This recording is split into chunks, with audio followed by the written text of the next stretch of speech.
Studio में गाना गाने, गा करके संजोग से बरेली कार्यक्रम लग गया। तो मैं कार्यक्रम करके पार्टी का आ रहा था, रास्ते में कुछ पार्टी के नेताओं का फोन आया कि सोलंकी भाई क्या गा दिए, नोटिस ले ली गई आपके बात को। हमने कहा क्या गाया हूँ भाई? तो कुछ उल्टा आपने गा दिया। हमने कहा यही तो गाया हूँ, इसमें उल्टा है तो होने दो, गलती का गौले रही 4 साल वाली नौकरिया पर गौले रही मत बजे लोग। कोई नहीं जाना था भैया अरे ऐसा भी दिन आएगा, सही होई लागी कि सोलंकिया सही कहता तो रुपया पैसा रोज तो हम लोग को दिहल 2-4-10 हजार पैकेट में आवेला, रोज आवेला। बाप का समर्थन, आपका ताली का हौसला बताई कि आपके कलेजे के अंदर तक कहां तक मेरी बात गई है। कोई नहीं जाना था भैया अरे ऐसा भी दिन आएगा, और बाप नौकरी करता रहेगा, बेटा रिटायर हो जाएगा। 4 साल का नौकरी लड़का गई है, भर्ती भइल तो 2 साल के बाद और से निकल आई।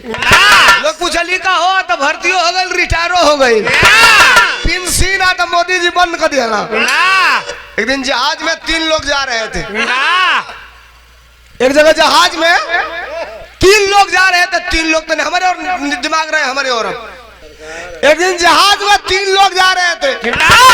सुनिए, 3 वाली सीट थी, एक चीन का था, एक जापान का था और एक इंडिया का था। तो इंडिया वाला खिड़की के साइड में बैठा था, बीच में जापान वाला और किनारे चीन वाला। आधा घंटा जहाज उड़ी, तब तक चीन वाला कहा कि मैं डॉक्टर हूँ, आई एम डॉक्टर।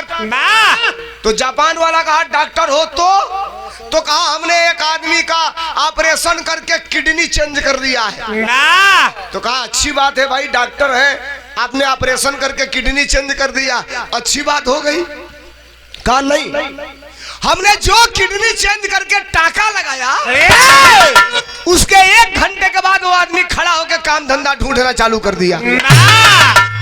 अब इंडिया वाला कहा साला ही कुछ ज्यादा नहीं फेंक रहा है, कह रहा है कि हमने जो ऑपरेशन करके टाका लगाया तो 1 घंटा के बाद ये काम धंधा ढूंढना चालू कर दिया। चुप हो गया। आधा घंटा और बीता, तब तक जापान वाला कहा आई एम सर्जन। तो इंडिया वाला कहा सर्जन? कहा मैं सर्जन डॉक्टर हूँ। कहा तुमने क्या किया? तो कहा हमने एक आदमी का ऑपरेशन करके लीवर चेंज कर दिया। तो कहा ये कौन बड़ी बात है? कहा नहीं, बड़ी बात ये है जो लीवर चेंज किया, टाका लगाया, उसके 1.5 घंटा के बाद वो भी खड़ा होकर काम धंधा ढूंढना चालू कर दिया। अब इंडिया वाला खिड़किया को ठेल रहा था कि साला ये खुलता तो इसी में से कूद जाते हम। बस या टैक्सी रही तो कूदिए जाती, जहाजी में से कौनेगा कूदी। गप्पी का सार बैठल वाला से में दोनों। अब एगो कहा था कि हमने एक आदमी का ऑपरेशन करके किडनी चेंज किया, वो 1 घंटा में काम धंधा ढूंढना चालू कर दिया।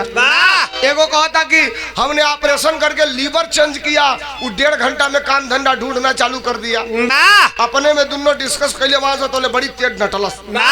चुप रहो, चुतिया बना रहे हो हमको।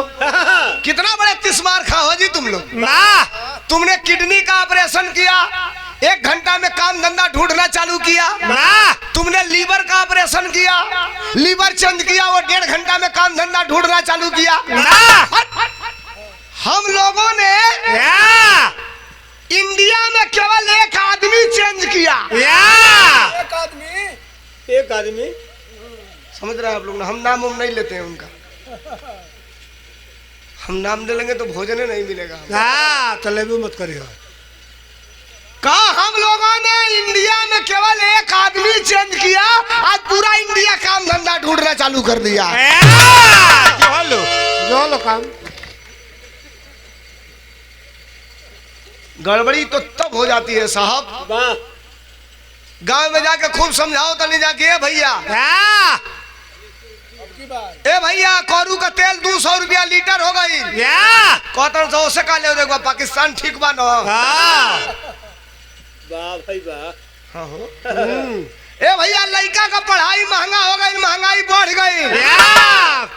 में 2-4 को बांध से कहता हूँ 5 किलो गेहूं मिलता न। मरलस 5 किलो गेहूं अचाउर तहस नहस करके धर दिया।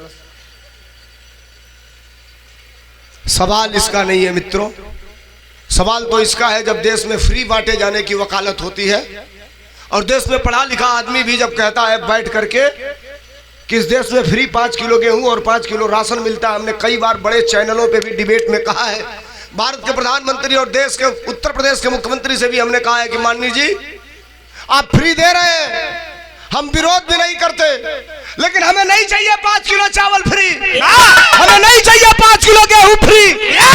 अगर असल में आप फ्री देने के हिमायती है, असल में आप फ्री देना चाहते हो तो हमारे बेटे और बेटियों की शिक्षा फ्री कर दो। मेरा भी बेटा डीएम बनेगा, मेरा भी बेटा कलेक्टर बनेगा, मेरा भी बेटा लेखपाल बनेगा, लेकिन तुम नहीं करोगे शिक्षा फ्री। इसलिए जानते हो तुम पढ़ लेगा, जानकार हो जाएगा तो मामला गड़बड़ हो जाएगा। सामाजिक स्तर पे 2-3 चीजें इस देश में। एक नेता 10 अक्टूबर को हमने देश के नेता आदरणीय मुलायम सिंह यादव को खोया था और गारंटी के साथ कहता हूं आज धर्म पे विवाद चल रहा है, मैं किसी धर्म के खिलाफ नहीं हूं। हमारे नेता ने भी कहा आदरणीय अखिलेश यादव जी ने हम किसी धर्म के खिलाफ नहीं है, हम हर धर्मों का सम्मान करते हैं, लेकिन जब धर्म पे विवाद होती है हमारे नेता ने कहा था और आज एक बात मैं डंके की चोट पे आपके बीच में कह रहा हूं, इस देश में फिर जब कभी इस देश के अस्मिता से खिलवाड़ होगा और देश का अस्तित्व खतरे में रहेगा तो अपने आप को दांव पर लगाकर इस देश को बचाने वाला दूसरा कोई मुलायम सिंह यादव इस धरती पर पैदा नहीं हो सकता। ये बात डंके की चोट पे आपके बीच में कहता हूं। और सुन लीजिए एक गीत अपने नेता के लिए। एक फौजी भाई ने 100 रुपया भिजवाया था आप लोगों को। बिरहा वाले गायक, बिरहा वाले भाई केवल ये कहते हैं हमेशा गाकर कि मुलायम सिंह यादव ने डिफेंस मिनिस्टर बनने के बाद, रक्षा मंत्री बनने के बाद पहला काम किया था कि फौजियों की लाश उनके घर आती है। इतना ही मत कहिए, मत कहिए इतना।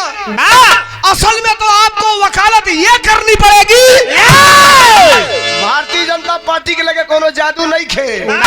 छोटकी जाति का backward schedule, AC ST, most backward लोगों को आपसे दूर करके, आपको तोड़ करके भारतीय जनता पार्टी ने सरकार बनाई है। इस बात को आप नोट करिएगा मैं कहने क्या जा रहा हूं।